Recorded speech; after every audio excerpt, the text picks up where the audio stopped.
A mid-air drop, a mass grounding and also a failure that has exposed the heliospheric blind spot. The sun just forced the biggest safety recall in Airbus's history. Take a look at this report.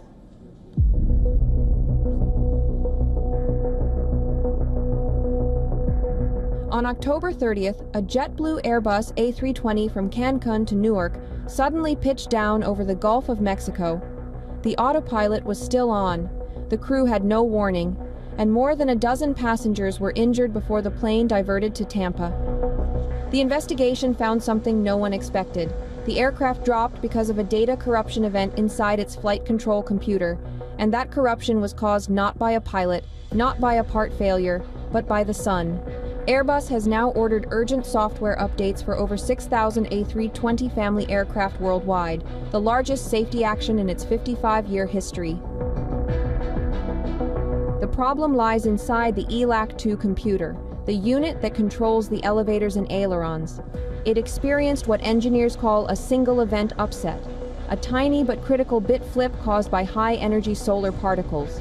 One flipped bit was enough to force an uncommanded nosedive, the heliospheric blind spot, and the heliospheric environment, the space weather we fly through, is more hostile than any model anticipated. This was a blind spot in aviation risk modeling, not space weather in space, but space weather at 35,000 feet. At cruising altitude, with thinner atmospheric shielding, these particles can strike semiconductors directly. And that is exactly what happened. This incident has also revealed a much bigger systemic failure. The global aviation industry never fully factored in the reality of solar cycle 25. The current solar cycle, expected to be weak, has turned out to be far more intense. Sunspot counts are running 40 to 50% above forecast. Solar flares are stronger and more frequent. Modern Airbus jets use fly-by-wire, where pilot commands pass through computers before any control surface moves. The ELAC-2 units were not built to handle single-event upsets, tiny, sudden memory errors triggered by solar radiation or cosmic rays. At altitude, with less protection, the risk of these bit flips rises sharply, especially during strong solar activity. And if that corrupted data hits a flight control loop, the aircraft can move without any pilot input. The emergency directive from the European Aviation Safety Agency has now grounded all affected A318, A319, A320, and A321 models until they are updated. Most fixes take 2 to 4 hours, but about 1,000 older aircraft will need weeks, disrupting millions of passengers during the busiest travel season. The impact is global, across 6 continents and 375 operators. In the United States, American, Delta, United, and JetBlue have all been hit. Other airlines like EasyJet, Wizz, Air France, and British Airways are facing cancellations and rotation changes. And India, one of the most A320-dependent markets in the world, is among the worst affected. India's DGCA has issued a mandatory safety order covering Indigo, the world's largest A320 operator, Air India, including legacy CEO models and NEOs, as well as Vistara, Go First, and Akasa Air. Some wet-leased A320s impacted Indian carriers may see dozens of aircraft grounded at any point until the rollout is complete, a major strain on a market that runs near full capacity daily.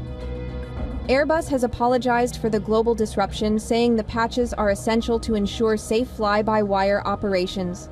Setback arrives just weeks after the A320 surpassed the 737 as the most delivered aircraft model in history, an achievement marred by safety concerns and operational chaos.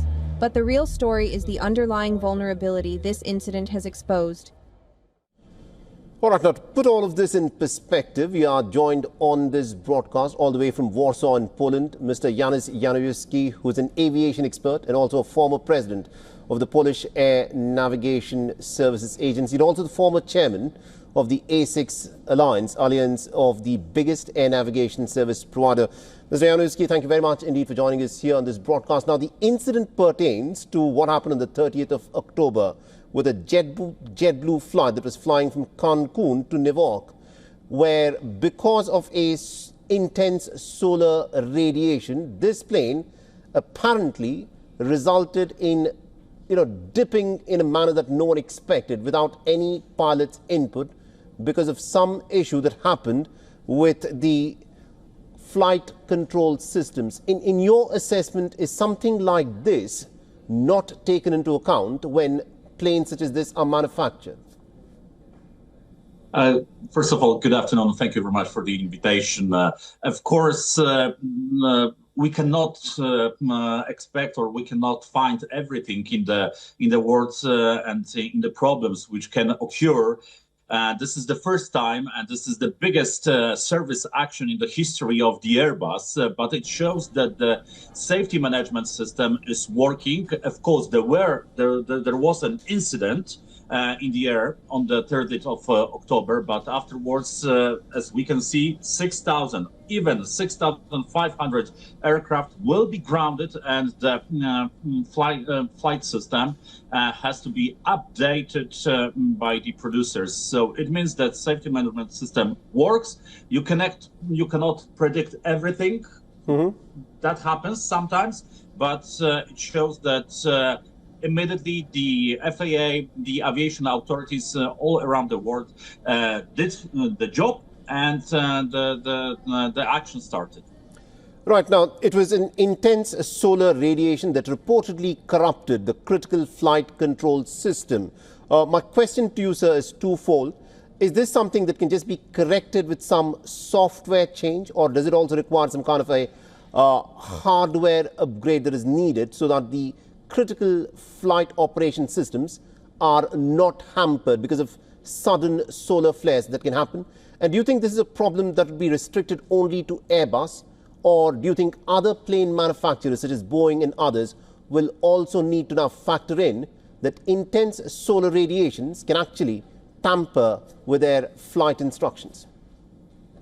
According to the Emergency Airworthiness Directive, which was published yesterday by the EASA, from 6,500 aircraft of Airbus 320, 319 up to 321, they has to be grounded. And according to this data, 2 1/3 of this aircraft, they need to only have an update of the system, which will help, according to the producers and according to the EASA statement, but 1/3 probably there has to be change of the hardware. So it means that we have 2 possible actions, which has to be done by the producers. So probably this is the problem of the software, and it depends, answering your question, if the other aircraft can also be affected by this issue. It depends on the software. Everything has to be checked, and every aircraft which is flown by fly-by-wire systems has to be checked.